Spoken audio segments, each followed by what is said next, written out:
کتاب ہے، استاد نہیں ہے.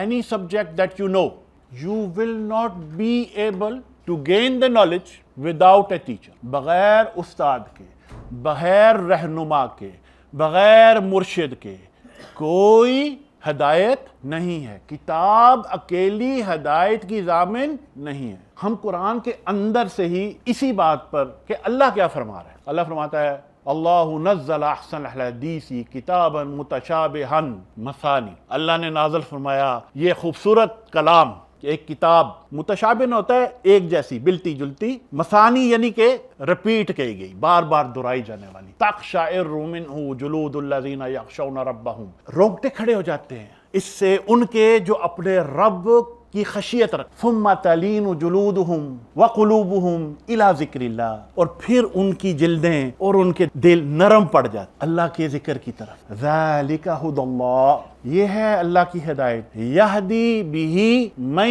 یشاء، اس کے ذریعے وہ ہدایت دیتا ہے جو ہدایت چاہتا ہے. وَمَن يُضْلِلِ اللَّهُ فَمَا لَهُ مِنْ هَادٍ، اور پھر جسے اللہ گمراہ چھوڑ دے اس کا آپ کوئی رہنما نہیں پائیں گے. یعنی اس کا مطلب ہوا کہ جس کو اللہ ہدایت دیتا ہے اس کا رہنما پائیں گے آپ، اور جس کو اللہ گمراہ چھوڑ دیتا ہے اس کا رہنما نہیں پائیں گے. ہاد کا لفظ قرآن میں 7 دفعہ ہے، اور یہ جو آیت میں نے پڑھی آخری حصہ وَمَن يُضْلِلِ اللَّهُ فَمَا لَهُ مِنْ هَادٍ، یہ 4 دفعہ ایگزیکٹ انہی الفاظ کے ساتھ ریپیٹیشن ہوئی ہے. تو اللہ نے یہ بات ایک دفعہ نہیں کی، 4 دفعہ وہ دہرا رہا ہے کہ جس کو اللہ گمراہ چھوڑ دے اس کا کوئی رہنما نہیں، اس کا کوئی مرشد نہیں. بھئی یہ بات قرآن میں ہے، سو یہ سمجھ آ رہی ہے نا کہ رہنما اللہ بھی جب ہدایت دیتا ہے تو وہ کسی بندے کے ذریعے دیتا ہے، وہ خود تجلی نہیں کرتا ہم پر. اسی طرح بڑی مشہور آیت ہے، سب سنتے ہیں جمعے کے دن، وَمَن يُضْلِلِ اللَّهُ فَلَا هَادِيَ لَهُ. سنتے ہیں نا اس کو کہ جس کو اللہ گمراہ چھوڑے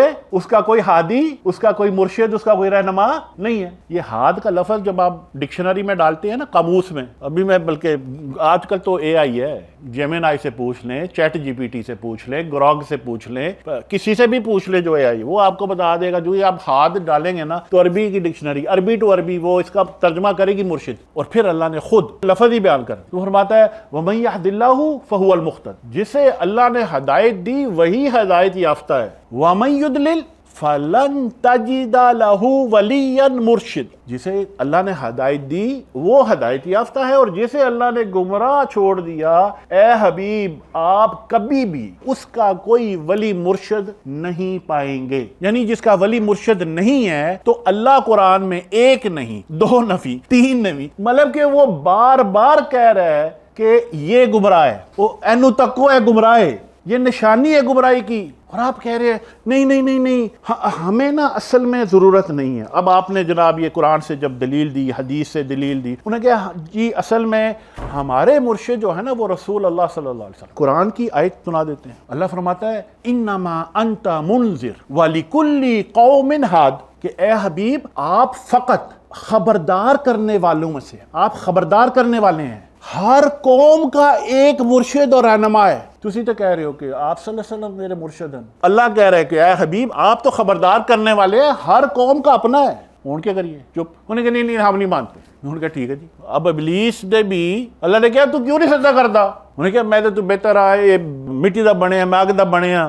دلیل تو اس کے پاس بھی تھی اللہ کے سامنے. تو دیکھیں آپ کہتے ہیں کہ میرے پاس قرآن ہے. بھائیان اگر آپ کے پاس قرآن ہے تو اس کو پڑھتے کیوں نہیں ہے؟ یعنی کہ میں نے جیب میں ڈالا ہوا ہے یا گھر میں نا سب سے جو اونچی جگہ ہے نا میں اس کو وہاں رکھتا ہوں. اور پھر دلیل انہوں نے کہا جی تعظیم، یہ بڑی مبارک کتاب ہے، بڑی پاکیزہ کتاب ہے، اس کو بغیر وضو کے چھونا نہیں ہے، اور وضو تو کر دے نہیں. اور پھر کیا کیا انہوں نے کہا جی غلاف وچ پا دیو. انہیں کہا او کیوں؟ انہیں کہا جی کیونکہ دھوڑ پیندی ہے نا، ہاتھ تک دے لایا نہیں، اب مہینے 2 مہینے اوپر پڑا رہے گا. تو انہیں کہا جی مبارک کتاب اس کو غلاف میں ڈال دو تاکہ جو اس کی مٹی ہے وہ غلاف پر پڑے، قرآن پر نہ پڑے. یہ ہے قرآن. قرآن ہمارے سینوں میں ہونا چاہیے. اور اس قرآن کو جب نازل فرمایا گیا ہے تو اس پر عمل کرنے کے لیے نازل فرمایا گیا ہے، اسے پڑھنے کے لیے نازل فرمایا گیا ہے، اسے سمجھنے کے لیے نازل فرمایا گیا ہے، اس کو یہ شیلف پر رکھنے کے لیے نہیں. ٹک ٹاک تو ہم ڈیلی دیکھ لیتے ہیں، فیس بک بھی ڈیلی دیکھ لیتے ہیں، انسٹاگرام بھی جناب ہم اس کے لیے بڑا ٹائم ہے، گھنٹے نکل جاتے ہیں پتہ ہی نہیں لگتا. یوٹیوب بھی لگا لیا جب ٹائم ملا. لیکن قرآن نہیں وہ مقدس اسے ہم نے رکھا ہوا ہے، سجایا ہوا ہے. بات سمجھ رہے ہیں میری؟ تو یہ جو اہل بیت ہے ان کے سینوں میں قرآن ہے. یہ جو حدیث میں نے شروع میں جو عرض کی ہے اسی کی روایات میں آتا ہے کہ آپ صلی اللہ علیہ وسلم نے فرمایا میں تم میں 2 چیزیں چھوڑے جا رہا ہوں، ان کو تھامے رکھے کبھی گمراہ نہیں ہوگا. اور آپ فرماتے ہیں کہ یہ دونوں جدا نہیں ہوں گے حتیٰ کہ یہ مجھے حوض کوثر پر ملیں گے. یعنی قرآن اور اہل بیت کبھی علیحدہ نہیں ہوگا، ان کے سینوں میں ہے. صحابہ کے سینے میں قرآن تھا. یہ لکھا کب گیا؟ یعنی مصحف جس کو ہم آج مصحف کہتے ہیں، بک جس کتابی شکل، یہ کب آئی؟ کس کے زمانے میں؟ سیدنا عثمان غنی. آپ خلیفہ نمبر کس پر تھے؟ 3، یعنی کہ سیدنا ابوبکر صدیق کے زمانے میں جمع کیا گیا اس کو. یعنی کہ یہ مختلف نسخے تھے، کوئی کسی نے لکھا ہوا ہے، کوئی کسی نے لکھا ہوا ہے، جس نے سنا اس نے کبھی چمڑے پر لکھ لیا، جہاں بھی جو چیز ملی اس پر کپڑے پر لکھ لیا. تو وہ نسخے جو ہے وہ جمع کیے گئے، پرزرو کیے گئے، کیونکہ بہت سے حفاظ تھے وہ شہید ہو گئے تھے. تو سیدنا عمر فاروق نے سیدنا ابوبکر صدیق سے عرض کی کہ یا امیر المومنین کہ ہم یہ جمع کر لیتے ہیں. تو آپ نے فرمایا عمر یہ تو بدعت ہے. سیدنا ابوبکر صدیق نے جو جواب دیا سیدنا عمر فاروق کو، اے عمر یہ تو بدعت ہے، آپ صلی اللہ علیہ وسلم نے نہیں جمع کیا تو پھر ہم کیسے کریں؟ تو سیدنا عمر فاروق نے فرمایا نہیں یا امیر المومنین یہ تقاضا ہے، لازمی ہے. پھر مشاورت کی گئی جس کے بعد اس کو اکٹھا کیا گیا. پھر سیدنا عثمان کے زمانے میں جا کے بیسیکلی اس کو کتاب کی شکل دی گئی. یہ تو سینہ بہ سینہ چلا آ رہا ہے، آج بھی یہ سینہ بہ سینہ چلا آ رہا ہے. جن کو تو آتا ہے ان کے تو سینوں میں یہ نور ہے، اور جنہوں کو نہیں آتا ان کی شیلفوں پر یہ نور ہے. یہ فرق. بغیر استاد کے کوئی ہدایت. قرآن بھی یہی کہہ رہا ہے، حدیث بھی یہی کہہ رہی ہے. اہل بیت کی محبت ہم پر واجب ہے اور ان کا بغض یہ کفر ہے. حدیث ہے، آپ صلی اللہ علیہ وسلم نے فرمایا وَمَن مَاتَ عَلَى حُبِّ آلِ مُحَمَّدٍ مَاتَ شَهِيدًا.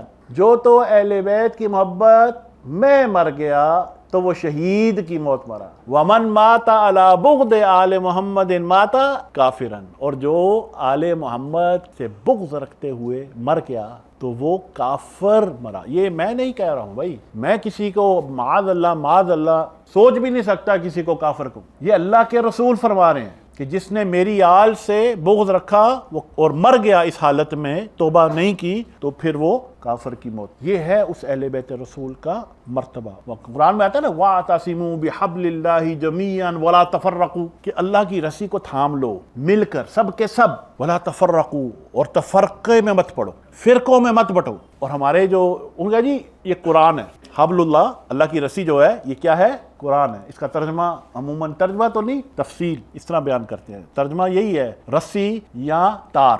حبل عربی میں کہتے ہیں 2 چیزوں کو جوڑنے والی، یعنی یہ بجلی کی تار ہے نا، اسے عربی میں حبل کہیں. یہاں ہاتھ لگاؤ اور وہاں کا کرنٹ جو ہے تجلی وہ یہاں پڑے گی آگ. یہ حبل ہے. یہ حبل اللہ مطلب یہ اللہ سے ہمیں ملاتی ہے. حبل رسی یہ 2 دھاگوں کو جب بٹا جاتا ہے نا تب بند، ورنہ اس کو دھاگا کہیں گے. جو بھائیوں نے رسی دیکھی ہوئی ہے تو آپ نے دیکھا ہوگا، اور جو رسی کو ادھیڑ دیتا ہے وہ پھر وہ رسی نہیں رہ جاتی. اہل بیت اور قرآن 2 جب ان کو اکٹھا کیا جائے گا تو رسی بنے گی. یہ حبل اللہ ہے. اسی لیے سید فخر الدین آپ فرماتے ہیں وَمَنْحَجِيَ الْقُرْآنُ وَاللَّهُ وُجْهَتِي. یہ قرآن میرا منہج ہے، یہ میرا سلیبس ہے، اور اللہ میری سمت ہے، وہ میری منزل ہے، وہ میرا مقصد ہے. یعنی کہ قرآن میرا منہج ہے اور جو مجھ سے ملے گا وہ اللہ سے ملے گا، اور کوئی میری زندگی میں کوئی مقصد نہیں ہے ما سوائے اللہ. اور یہ سلسلہ برہانیہ کے کوئی خلافت والا سلسلہ نہیں ہے. سیدنا امام حسین آپ کے آگے سیدنا علی زین العابدین، سیدنا محمد الباقر، سیدنا جعفر صادق، اور چلتے چلتے ہم پہنچے سیدی ابراہیم دسوق، ایک کے بعد ایک، اور یہ سلسلہ پہنچا سیدی امام فخر الدین تک، شیخ محمد عثمان عبد البرہانی، اس کے بعد مولانا شیخ ابراہیم، اس کے بعد مولانا شیخ محمد. اور یہ ایک ہی ہے، کبھی 2 خلیفہ نہیں ہوئے. یہ نہیں ہوا کہ ایک بندہ ہے وہ جیسے وہ سید فخر الدین کے ساتھ 40 سال اس نے گزارے اور پھر مولانا نے فرمایا ماشاءاللہ آپ کی تپسیا جو ہے وہ پوری ہو گئی ہے، اب آپ کو بھی خلیفہ بنا دیا ہے. کچھ بھی نہیں. آپ 100 سال بھی رہو گے آپ مرید رہو گے، اور مرید ہی مرو گے. شیخ ایک ہی ہیں. یہ اصول ہے. باقی دیکھیں یہ اب کیونکہ میں برہانی ہوں تو میں سلسلہ البرہانیہ کی نمائندگی کے طور پہ پاکستان میں ایک نمائندے کے طور پر موجود ہوں. باقی ہمیں جو سکھایا گیا ہے وہ البرہانیہ، ہمارے جو مشائخ نے، ہمارے اہل بیت نے ہمیں کیا سکھایا ہے؟ ہمیں سکھایا ہے قادری ہمارے بھائی، چشتی ہمارے بھائی، نقشبندی ہمارے بھائی، سوروردی ہمارے بھائی، رفائی ہمارے بھائی. کوئی فرق نہیں ہے. ہم نہیں کہتے ہم بہتر ہیں. بھائی یہ برہانیہ کوئی واحد سلسلہ تھوڑی ہے دنیا کا کہ یہی صرف ہدایت ہے. اگر کسی کو نقشبندی سلسلہ مسئلے میں ایک کھچاؤ اور ہدایت ملتی ہے تو آپ وہاں جائیں. گورا شریف ہمارے پیر مہر علی شاہ صاحب ہمارے اہل بیت. کہنے کا مقصد ہے کہ یہ لازمی نہیں ہے کہ برہانیہ میں ہی ہر بندے کی ہدایت ہے. بھیا آپ کہیں سے ایک بزرگان دین کو تلاش کر لیں اور ان کے ہاتھ پر بیعت کر کے اللہ سے یہ عہد کر لیں کہ اے مولا میں تیری خاطر تیرے اس بندے کی اطاعت کروں گا اور ان کے بتائے ہوئے رستے پر چلوں گا اور میری منزل تو ہے, مجھے اللہ چاہیے. بس یہ ہے بنیادی طور پہ سر نقطہ. اور ہدایت کا یہ سلسلہ جو ہے یہ قیامت تک اہل بیت رسول میں رہے گا. یہ میری بات لکھ لیں. پھر لوگ کہتے ہیں جی آپ صحابہ کی بات نہیں کرتے. کیوں نہیں کرتے ہم صحابہ کی بات؟ اب بات کرتے ہو تم, ہم صحابہ کی بات نہیں کرتے. صحابہ ہمارے سر کے تاج ہے, لیکن صحابہ کا زمانہ رسول اکرم صلی اللہ علیہ وسلم کے زمانے کے ساتھ وابستہ تھا. آج مجھے بتائیں کہ میں کہوں جی مجھے ایک صحابی چاہیے استاد, کہاں ملیں گے؟ بتائیں کہاں ملیں گے؟ ممکن ہے؟ نہیں ہے نا, نہیں ہے. صحابہ تھے اور پھر صحابہ نے اتباع کی کس کی؟ رسول اللہ صلی اللہ علیہ وسلم کی. اور صحابہ کے بارے میں بھی میری بات غور سے جان لیں. لوگ ہمارے یہاں نا, میں نے کہا نا کہ غلط فہمی میں صحابہ کے بارے میں کوئی بات کر دیں گے. ایک چیز ذہن میں رکھیں, جب یہ بیت الرضوان ہوئی تھی نا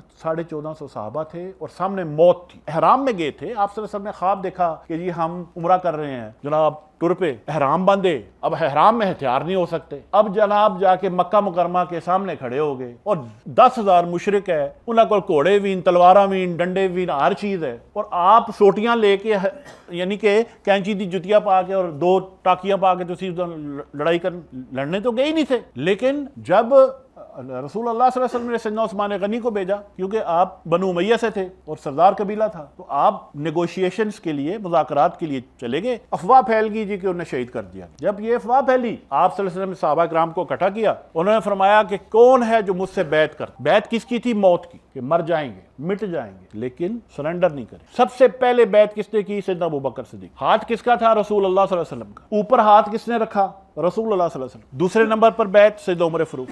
تیسرے نمبر پر بیعت سیدنا علی. اور جب سیدنا علی آئے کرم اللہ وجہ, آپ فرماتے ہیں یا رسول اللہ عثمان نہیں ہے. سیدنا علی بھی جانتے تھے. تو آپ صلی اللہ علیہ وسلم نے اپنا ہاتھ رکھا. فرماتے ہیں کہ میں اپنا ہاتھ رکھتا ہوں عثمان کے ہاتھ کی جگہ پر. اور اللہ نے فرمایا ان الذین یبایعونک انما یبایعون اللہ. اے حبیب, جنہوں نے آپ کے ہاتھ پر بیعت کی, ہاتھ تو وہ اللہ کا ہے, انہوں نے اللہ کے ساتھ بیعت کی, اللہ کے ہاتھ پر. ید اللہ فوق ایدیہم. اور یہ جو آپ کا ہاتھ ان کے ہاتھوں کے اوپر ہے, یہ بھی اللہ کا ہاتھ ہے, یہ آپ کا نہیں ہے. اب اسی صورت میں آگے آیت آ جاتی ہے. اللہ کہتا ہے لقد رضی اللہ عن المؤمنین اذ یبایعونک تحت شجرہ. بور لا دیتی, اللہ راضی ہو گیا مومنوں سے جب انہوں نے بیعت کی آپ کے ساتھ درخت کے نیچے. یہ قرآن کی آیت ہے, اس کو ڈینائی نہیں کر سکتا کوئی. فعلم ما فی قلوبہم. اللہ جانتا ہے کہ ان کے دلوں میں کیا ہے. بھائی جان, ہم 1500 سال بعد بیٹھ کر یہ فیصلہ کریں گے کہ نہیں جی ان کے دل میں اصل میں یہ تھا وہ تھا. یار اللہ کہہ رہا ہے کہ اللہ جانتا ہے ان کے دلوں میں کیا ہے, اور یہ اللہ نے کہا کہ یہ مومن ہے اور اللہ ان سے راضی ہے. کل ختم.